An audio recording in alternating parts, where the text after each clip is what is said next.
데살로니가전서 5장 23절 화면에 있으니까 좀 읽겠습니다. 평강의 하나님이 친히 너희를 온전히 거룩하게 하시고 또 너희의 온 영과 혼과 몸이 우리 주 예수 그리스도께서 강림하실 때에 흠 없게 보존되기를 원하노라. 아멘. 출애굽기 15장 26절입니다. 이르시되 너희가 너희 하나님 나 여호와의 말을 들어 순종하고 내가 보기에 의를 행하며 내 계명에 귀를 기울이며 내 모든 규례를 지키면 내가 애굽 사람에게 내린 모든 질병 중 하나도 너희에게 내리지 아니하리니 나는 너희를 치료하는 여호와임이라. 한 절만 더 보겠습니다. 출애굽기 8장 22절로부터 있는 말씀인데요. 그날에 나는 내 백성이 거주하는 고센 땅을 구별하여 그곳에는 파리가 없게 하리니 이로 말미암아 이 땅에서 내가 여호와인 줄을 내가 알게 될 것이라. 내가 내 백성과 내 백성 사이를 구별하리니 내일 이 표징이 있으리라 하셨다 하라 하시고, 또 이게 9장 26절인데요. 이스라엘 자손이 있는 그곳 고센 땅에는 우박이 없었더라. 오늘은 청결한 자에 대한 부분을 계속해서 함께 나누겠습니다. 근데 그 중에서 그동안에는 이제 청결한 영적 생활에 대한 부분들을 많이 좀 다루었는데 오늘은 위생이라고 하는 부분에 초점을 맞춰서 함께 좀 생각을 해보겠습니다. 전염병이 요즘에 우리의 삶을 상당히 흔들고 있습니다. 그것 때문에 흔들리시나요? 마음이 복잡해지시나요? 우리나라의 그 2003년도에 조류 인플루엔자가 처음 시작이 됐던 것 같습니다. 그리고 해마다 이런 문제들이 많은 사람들을 힘들게 하고 있습니다. 이것도 이제 전염병이라서 뭐 어떤 새에 의해서 이런 것들이 이제 전파되어지고 하는 것 때문에 한동안은 닭고기를 먹지도 않고 또 쳐다보지도 않는 그런 일들이 일어나기도 합니다. 시간이 지나면 또 사람의 마음이 변해버립니다. 사스가 우리를 상당히 힘들게 했습니다. 홍콩과 중국 광동성에 처음 발생했는데 이 사스로 인해서 1075명의 홍콩인이 감염이 됐고 299명이 사망을 했습니다. 중국에서는 5300명이 감염이 됐고 349명이 이때 사망을 했습니다. 메르스가 또 상당히 사람들을 이렇게 힘들게 했습니다. 이때에도 우리나라에서만 2015년 5월에 첫 감염자가 발생이 돼서 186명의 환자가 발생이 됐고 이 중에 38명이 사망을 했습니다. 한국에만 나타난 통계입니다. 제가 지난달 초에 이렇게 기사가 난 것을 읽었습니다. 원인 불명의 폐렴이다. 그것을 지금은 우한 폐렴이다 이렇게, 우한 지역에서 생겼다고 해서 우한 폐렴이다 이렇게 말합니다. 그때 이 기사에서 이렇게 다루고 있었습니다. 최근 원인 불명의 폐렴에 걸린 44명의 환자는 대부분 화난 수산시장 상인이라고 현지 언론은 전했다. 이들은 모두 전염병 전문 치료기관인 진인탄 병원에 입원했으며 이 가운데 11명은 위중한 상태이다. 한 달이 지났어요. 한 달이 지났는데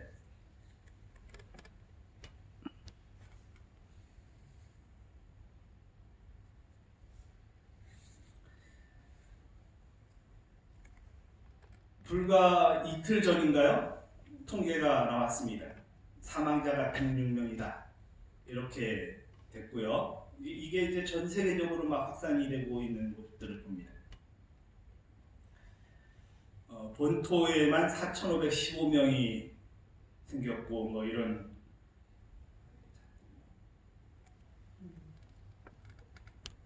통계들이 이제 발표가 됐는데, 어제 제가 기사를 좀 해봤더니 확진자가 1만 명에 육박을 했고요. 이로 인해서 사망자가 213명입니다. 심각한 수준입니까? 심각한 수준입니다. 근데 중요한 것은 이런 것들이 앞으로 더 없어질까요? 더 심해질까요? 더 심해집니다. 더 심해질 거라는 것입니다. 그러면 이런 시대에 우리가 살고 있는데 어떻게 사는 것이 가장 합당할까? 정말 힘들게 살아야 할까? 아니면 정말 쉽게 살아야 할까 하는 것입니다. 이 말에 좀 어폐가 있을지 모르겠습니다. 그런데 제가 하나님의 방법들을 쭉 찾아보면서 정말 하나님은 쉽게 우리를 순종하게 해주셨다고 하는 사실들을 봅니다. 근데 그 방법이 정말 어려운 게 아니에요. 어려운 게 아닌데 가장 안전한 방법으로 우리를 인도해 주신다는 사실을 우리가 말씀을 통해서 찾아볼 수가 있습니다. 이게 좀 작아서 잘 보이실지 모르겠는데 2003년 사스 당시의 사망자가 이제 불과 한 달 만에 뭐 있었던 일보다 훌쩍 뛰어넘는 수치들을 지금 보이고 있다는 것입니다. 그래서 전 세계가 지금 이것으로 인해서 굉장히 긴장하고 있는 상태에 있고요. 우리도 이제 조심을 하고 있는 상태에 있습니다. 뭐 예방 수치들은 이제 미리 다 아실 거라고 생각을 합니다. 이제 본론으로 좀 들어가 보겠습니다. 창세기 7장 2절에 보면 너는 모든 정결한 짐승은 암수 7씩, 부정한 것은 암두 2씩을 내게로 데려오고, 이렇게 말씀하십니다. 이 부정하고 정결한 짐승에 대한 부분을 창세기에는 다루고 있어요. 여기에서 부정한 것과 정결한 것이 어떤 것인가에 대한 부분을 레위기에서 또 다시 한번 찾아볼 수가 있는데요. 레위기 7장 21절에는 만일 누구든지 부정한 것, 곧 사람의 부정이나 부정한 짐승이나 부정하고 가증한 무슨 물건을 만지고 여호와께 속한 화목 제물의 고기를 먹으면 그 사람도 자기 백성 중에서 끊어지리라. 이 부정한 것과 정결한 것의 어떤 부분을 좀 하나님께서 이렇게 자꾸 두시려고 하십니다. 그래서 끊어진다라는 말로 표현하고 있어요. 그러면서 11장에는 이런 부분들을 봅니다. 4절에 보면 색임질한 것이나 굽이 갈라진 짐승 중에도 너희가 먹지 못할 것은 이러하니 낙타는 색임질을 하되 굽이 갈라지지 아니하고 그래서 부정하고, 사바는 색임질을 하되 굽이 갈라지지 아니하였으므로 그래서 부정하고, 토끼는 색임질을 하되 굽이 갈라지지 아니하였으므로 그래서 부정하고, 돼지는 굽이 갈라졌지만 쪽발이로되 색임질을 못함으로 너희에게 부정하고, 이러면서 이렇게 구별된 뭔가 이렇게 구별된 것들을 계속해서 말씀해 주십니다. 레위기 11장은 거의 그런 부분으로 채워져 있습니다. 또 오늘날 이런 짐승들을 이렇게 살펴보면 한 가지 특별한 것이 있다는 것입니다. 여기 굽이 갈라지고 색임질을 하는 두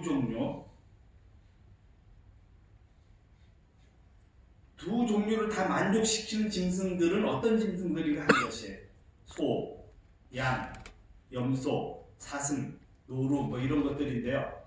이런 것들은 풀만 먹고 깨끗하게 사는 짐승들이에요. 그리고 대체적으로 이 짐승들은 다른 짐승들에게 해를 끼치지 않는 조금 조용하고 온순한 짐승들로 구분되어질 수 있습니다. 뭐 일단 이제 성경 속에서 구분하는 것이 이제 짐승을 어떤 짐승을 먹고 어떤 짐승을 안 먹고에 대한 부분들이 나오는데요. 이 두 조건, 쪽발이고 굽이 갈라지고 색임질을 하는 그런 짐승들은 이런 부류에 속해 있다는 것입니다. 조금 깨끗하고 안전한 생활을 하고 또 그 성격 자체도 조금 조용하고 뭐 이런 평화스러운 그런 짐승들로 구분할 수 있다는 것입니다. 그러면서 이제 레위기 3장을 좀 보면 여기에서는 또 다른 구분을 하십니다.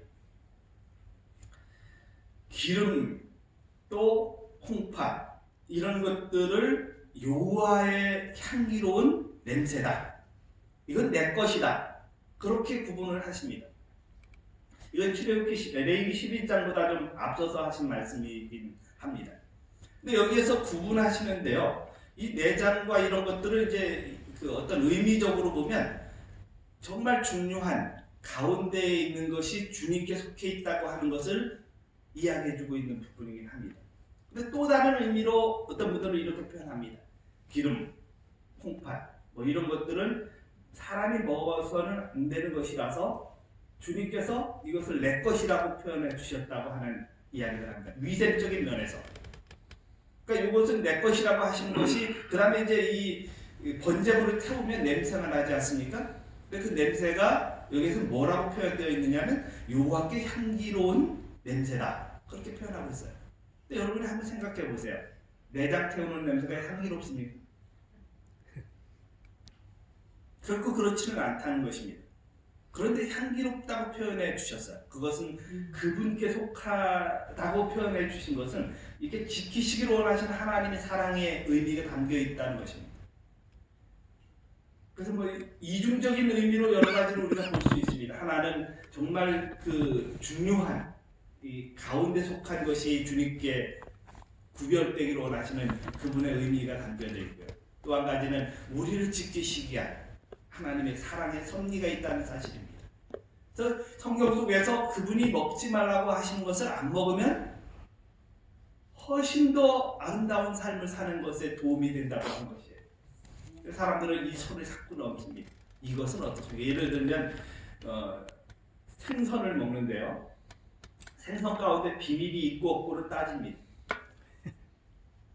또 이제 뭐 어떤 분들은 닭은 먹어도 되는데 오리는 먹어도 되나요? 이렇게 자꾸 이렇게 그 어떤 것을 이렇게 구분 자꾸 지어서 요건 되느냐 안 되느냐 이런 걸로 자꾸 이렇게 가는 쪽이 있습니다. 그걸 말씀하시려고 하는 게 아니라 구분된 삶에 대한 부분을 주님이 표현해 주시고 계시는 것이라는 사실을 그 사랑이라는 사실을 좀 먼저 염두에 두고 구분을 하면 좋겠다고 생각합니다. 그런데 최근에 들어서 많은 분들이 이제는 먹지 말아야 할 것들을 또 구분하는 이것들이 생겨났습니다. 그게 육류와 채식입니다. 오늘날에는 어떤 위주로 먹어야지 옳은가 하는 것입니다. 육류는 왜 먹지 말라고 할까요? 에덴에 왔더니 육류가 없어요. 그죠? 그래서 많은 분들이 혼란스러워 하시는 부분도 때로는 있습니다. 어떤 분들은 이것 때문에 오셔서 너무 행복하고 너무 잘 왔다고 하시는 분들도 계십니다. 그럼 이런 것들이 이제 구분이 되어져서 우리가 생활을 하게 되는데 일반적으로 우리의 삶 속에서 구분되어진 것을 선택할 때 오는 행복이 있습니다. 그것이 전염병과도 관련이 있어요. 아주 단순하게 먹고 사는 분들에게는 이런 것들이 훨씬 더 안전장치가 차단이 되어진다는 사실입니다. 그래서 메르스가 와도 또 우한폐렴이 와도 그것들로 인해서 직접적인 영향들을 훨씬 덜 받을 수밖에 없게 차단된다는 사실을 기억할 필요가 있습니다. 그래서 이 시대에 이렇게 먹어야 하는 이유, 이렇게 생활해야 하는 이유, 뉴스타트대로 살아야 하는 이유는 아주 분명하게 이런 부분들에 있어서 구별되게 지켜주시는 하나님의 섭리가 있다는 사실을 인정할 필요가 있습니다. 암도 없어지는데 말이죠.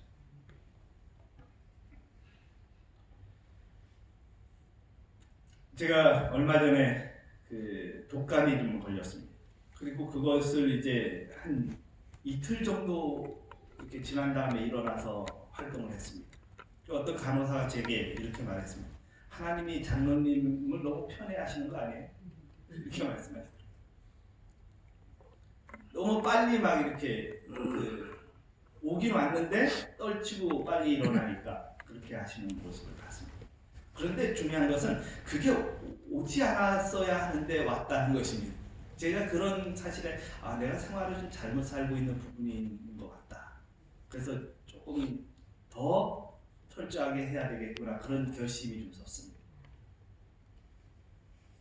근데 왔는데도 빨리 떨치고 일어나는 것도 또 하나의 하나님의 특별하신 섭리가 있고 또 보호하시는 은혜가 있다는 것입니다. 아멘. 그런 것들이 사전에 생활에도 밀접하게 관련이 있다는 사실을 기억할 필요가 있습니다. 어떤 음식을 먹고 어떻게 생활하고, 예를 들어서 저는 가급적 100%는 아니지만 가급적 간식을 거의 안 합니다.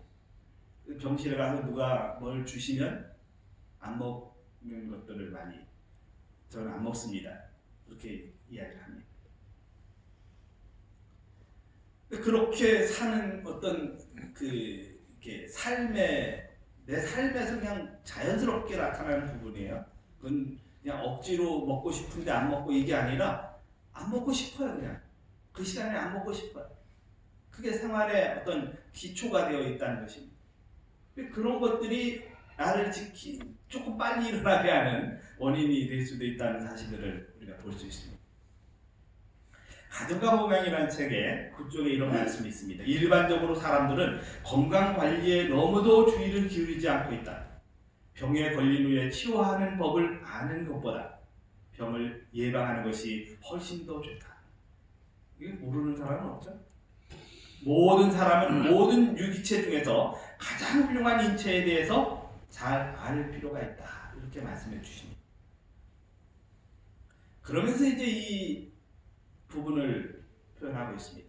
깨끗한 공기, 햇빛, 절제, 휴식, 운동, 적당한 식사, 물의 사용, 하나님의 능력을 의지하는 것, 이것들은 참된 치료제이다. 아멘. 이게 160년 전에 기록된 글입니다. 이미 160년 전에 그보다 훨씬 더 레이기를 통해서 6천년, 4천년 전에 이미 이런 기록들이 쭉 말씀을 통해서 우리에게 전달되어지고 있어요. 그래서 순종하는 사람들이 훨씬 더 오래 살고 훨씬 더 안전하게 산다고 하는 것은 결과로 나타나 있습니다. 그러면서 이렇게 다음 부분은 말합니다. 모든 사람은 천연계의 치유력에 대한 지식을 알고 그것을 적용하는 방법을 알아야 한다. 환자의 치료에 관계되는 원칙들을 이해하고 이 지식을 올바르게 이용해 줄 수 있는 실제적인 훈련을 하는 것은 다 같이 요긴하다. 뉴스타트 방법을 여기서 표현하고 있습니다. 깨끗한 공기, 햇빛, 절제, 휴식, 운동, 적당한 식사, 물의 사용, 하나님 능력을 의지하는 것. 이게 물론 뉴스타트의 순서대로 여기에 기록되어 있지는 않습니다. 뉴스타트 순서는 그냥 어떤 단어를 이렇게 조합해서 뉴스타트, 새로운 출발이라고 하는 의미를 만들어서 한 것이지, 뉴스타트라는 것이 처음부터 이렇게 뉴스타트라는 단어가 있는 것은 아니었습니다. 아무튼 그러나 이 뉴스타트에 나타난 8가지 원칙은 아주 오래전부터 이미 설명되어지고 우리에게 전달되어진 부분이라는 것입니다. 이대로 살면 어떻게 돼요? 건강이 회복되고 또 예방하면서 사는 축복들을 누릴 수 있는 것을 우리가 봅니다. 저는 이제 태어나면서부터 저희 집에는 육류가 식사에 없었습니다. 태어나면서부터 쭉 생선도 안 먹는 그런 생활을 살았습니다. 그러다 보니까 저희 이제 집에 외할아버지가 오시면 어머니 특별하게 외할아버지를 위해서 이렇게 생선을 구워가지고 이렇게 밥상에 올리십니다. 어린 시절에 저는 그 냄새가 싫어가지고 밥그릇을 들고 도망을 갔습니다. 지금 생각하면 참 철이 없었다 이런 생각을 합니다. 그럼 외할아버지가 얼마나 불편하셨을까요? 야, 이런 거 하지 말아라 이렇게 말씀하셨던 기억이 지금도 납니다. 물론 제가 안 먹지만 냄새가 싫지만 그 가운데서 좀 참았어야 되는데 그런 척이 없었던 것 같아요. 도망가고 이렇게 했던 부분들이 생각이 납니다. 근데 뭐 사실 솔직해서 그런 것일 수도 있습니다. 냄새가 싫으니까요. 싫으니까 그랬던 것 같습니다. 근데 그렇게 생활을 할 때 저희 어머님은 그 뭔가 이렇게 부족한 것이 있을 수밖에 없잖아요. 생선도 안 먹죠, 육류도 안 먹죠. 그러니까 그래서 이 옛날에 아주 오래전 제 어릴 때니까 한 40년 이상 전에 시골에는 거의 하우스가 없었습니다. 근데 나무를 베어다가 이렇게 해가지고 비닐을 씌워서 그래서 하우스를 만들어가지고 일찍부터 채소를 이렇게 생산해냈고요. 그다음에 제일 많이 요리에다가 넣어주시는 것이 들깨였습니다. 그 들깨 요리를 지금도 아주 좋아합니다. 그런 어떤 생활들을 살아오면서 이렇게 체험이 있었어요. 근데 제가 에덴에 오기 전에는 이렇게 뭔가 좀 부족했던 것 같아요. 그래서 손에 상처가 나면 상처가 빨리 아물지를 않고 이게 덧나고 그랬어요. 저희 어머님은 너 채식을 하는데도 왜 이렇게 상처가 빨리 안 났니? 그렇게 말씀을 하셨어요. 근데 에덴에 와서 그 어떤 증상들이 없어져 버렸어요. 손에 상처들이 빨리 회복이 되고 또 이렇게 증상들이 뭐 이렇게 막 다루어도 오염이 되거나 그것들이 덧나거나 이런 것들이 없어져 버렸어요. 제가 왜 그럴까 생각을 했는데 나중에 영양과 관련이 있다는 사실을 알게 됐습니다. 영양이 부족하지 않으면 상처가 빨리 아문다는 사실을 알게 됐습니다. 그러니까 에덴 식사를 제가 그 전에는 채식을 계속 해왔는데 그래도 뭔가 부족했던 것 같아요. 근데 에덴의 식사를 하면서 그것이 사라져버린 것은 에덴의 식사가 부족하다는 얘기입니까? 좋다는 얘기예요. 그 제 경험으로도 나타나요. 그래서 저는 이 식사를 하는 것이 너무 만족스러워요. 여러분도 혹시라도 이 식사가 너무 좀 부족하다고 느끼시는 분들이 계시다면 절대로 영양에 있어서는 부족함이 없다는 사실을 좀 인정하셨으면 좋겠어요. 아멘. 다만 여러분이 드시는 어떤 개인적인 취향에는 차이가 좀 있을 수 있겠죠. 그동안에 육류 위주로 생활했기 때문에 이 식사가 길들여지지 않았거나 그래서 좀 뭔가 좀 이렇게 거부 반응이 있는 분들도 있을 수 있겠으나 그러나 이 식사가 부족함은 없다고 하는 사실을 좀 확실하게 말씀드릴 수 있습니다. 이런 어떤 그 다음에 식사도 그렇죠. 이곳의 공기를 한번 보시면 어떻습니까? 제가 출장을 홍보기획과에 일하니까 출장을 자주 다닙니다. 여기에서 있다가 바깥으로 나가면 화성만 나가도 시야가 아주 달라집니다. 서울에 가면 그 롯데월드가 잘 보이지 않습니다. 그 높이 솟은 건물이 말이죠. 잘 시야에 들어오지 않는다가 많습니다. 여기는 그래도 깨끗해 보이는데 근데 이제 어떤 분들이 수치를 이렇게 보십니다. 수동이라고 하는 미세먼지 농도를 이렇게 인터넷에서 아니면 핸드폰으로 이렇게 보시는데요. 그 농도가 여기하고 그 측정되는 것하고 좀 틀린 것 같아요. 여기는 제가 볼 때는 그렇게 심하지 않은데도 아주 심함으로 나타나는 경우들을 봅니다. 어떤 분들은 막 이렇게 현관문을 열어놓은 저희 현관문을 열어놓으면 지금 미세는 먼지 농도가 얼마나 심한데 열어놓느냐 닫아라 막 이렇게 하시는 분들이 계십니다. 근데 여기는 다른 곳보다 훨씬 더 농도가 옅은 것을 우리가 확인할 수 있습니다. 좋은 곳에 사십니까?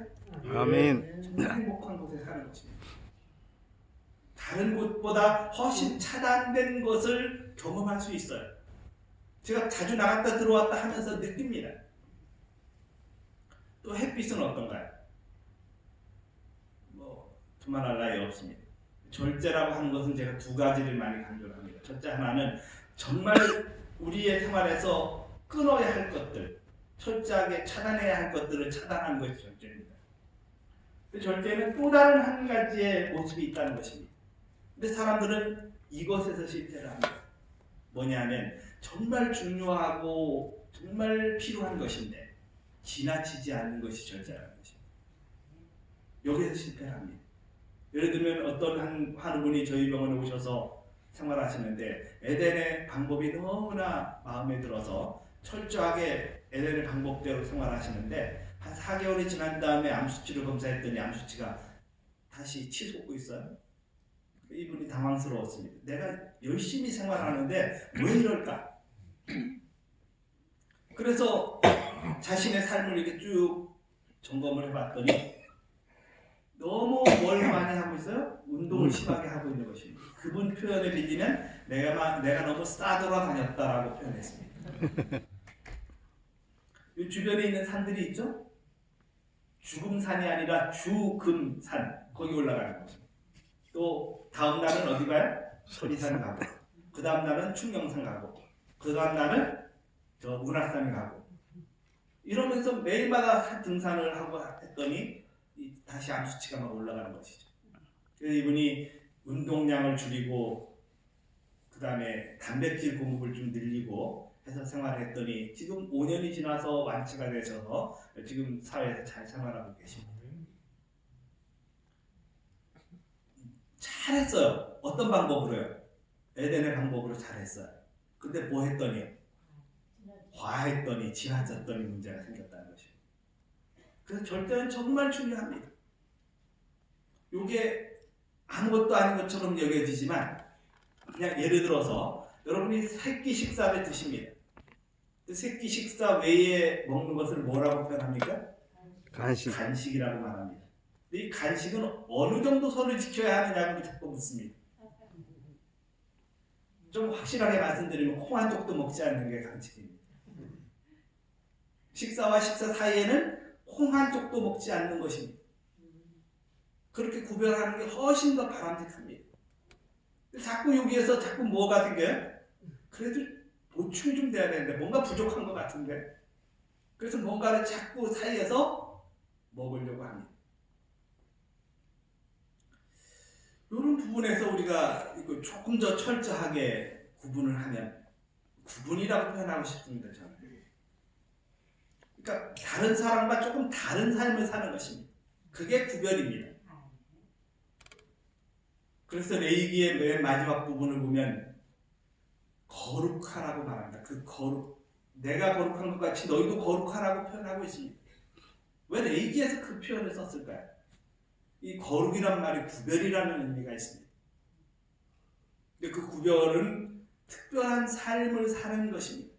그런데 그것이 정말 힘들고 어려운 것이 아니라 단순한 방법에서의 구별입니다. 예를 들면 조금 전에 말한 것처럼 운동을 과하게 하지 않고 절제할 줄 아는 구별이에요. 이게 힘든 것입니까? 힘드신 모양이네. 힘든 게 아니에요. 그냥 조금 더 구별하는 것입니다. 이런 것부터 구별을 하면 아주 중요한 구별에서 할 줄 아는 사람이 돼요. 오늘 못한 부분은 내일 제가 말씀을 드리겠습니다. 우리의 삶에서 정말 구별해야 할 것, 그 다음에 운동, 절제, 적당한 식사, 물의 사용. 물의 사용은 정말 중요합니다. 물은 오늘날 이 지금 우한 폐렴을 이길 수 있는 하나의 큰 장점입니다. 물을 충분히 마시는 것 정말 중요합니다. 그래서 하루에 몇 컵을 마시라고 그래요? 우리는 8컵 이상을 마시라고 말합니다. 8컵이면 어느 정도인가요? 어떤 분이 물으시더라고요. 1500cc 음료수 한 병 이상 마시라는 것이죠. 어떤 한 2리터 정도 마시라고도 합니다. 근데 어떤 모든 사람에게 동일하게 적용되지는 않는 것 같습니다. 체중이 좀 적게 나가시고 그러신 분들은 조금 적게 드셔도 상관은 없는 것 같습니다. 또 체중이 많이 나가신 분들은 조금 더 많이 드셔도 좋은 것 같습니다. 그런데 이것도 너무 지나치면 그렇게 좋은 것은 아닙니다. 많이 마시라고 해서 하루에 4리터를 마신다든가 이러면 좀 문제가 있습니다. 아무튼 물을 마시는 것이 있고요. 또 한 가지는 손 씻기입니다. 손 씻기나 샤워 같은 것이죠. 이런 것들을 적절하게 잘하면 충분히 예방될 수 있는 것들이 많다는 것입니다. 제가 요즘에 습관이 잘못 들어서 어려서부터 한 습관인데 이게 좀 잘못됐다는 생각을 최근에 좀 합니다. 뭐냐면 이런 걸 넘기다가 잘 안 되면 어떻게 해요? 아, 이거 정말 잘못된 습관이다 하는 생각을 많이 합니다. 그래서 이렇게 가다가 이제 안 합니다. 이거 하나도 정말 우리가 철저하게 할 필요가 있다는 생각을 해봅니다. 이거 정말 안 좋은 습관이에요, 그죠? 위생적으로도 정말 이거는 아니라는 생각을 합니다. 제가 이걸 요즘에 최근 들어서 이걸 고치려고 많이 노력을 합니다. 아무튼 우리가 이런 하나님이 주신 참된 치료제 뉴스타트 요것에만 전적으로 잘 신뢰해도 여러분 삶이 변합니까? 아멘. 여러분이 이렇게 표현하십니다. 놀라운 일이 생기는 것이 뉴스타트인데 그게 아니라 놀라운 일이 생긴다. 정말 뉴스타트는 놀라운 일이 생기는 것입니다. 근데 아멘. 이것이 힘든 게 아니라 정말 단순한 것이라는 사실에 감사합니다. 주님이 이런 축복을 우리에게 주신 것은 우리로 하여금 오늘 구별된 삶을 살기를 원하시는 하나님의 사랑이 담겨 있다는 사실을 꼭 기억하셨으면 좋겠습니다. 기도드리겠습니다. 살아계신 저희들의 아버지, 우리에게 정말 단순한 방법을 생활 속에 실천하도록 인도해 주셔서 감사합니다. 우리에게 정말 중요한 방법을 알려주셔서 감사합니다. 작은 것이지만 구별되게 사는 것이 얼마나 행복된 일인지를 오늘 우리로 하여금 다시 한번 기억하도록 해주셨음에 순종하고 그분의 말씀에 따라 아름다운 삶을 살아가도록 인도해 주시옵소서. 이렇게 좋은 병원에서 이렇게 좋은 생활을 살아가도록 인도해 주신 주님, 우리로 그 좋은 생활에 만족하는 마음을 갖게 도와주시고 그 생활이 우리의 삶을 바꾸고 우리의 운명을 바꾸고 우리의 장래를 바꾸는 축복된 기회들이 되도록 인도해 주시옵소서. 우리를 올바른 삶을 살아가도록 인도해 주시는 예수님 귀하신 이름으로 간절히 기도드립니다. 아멘.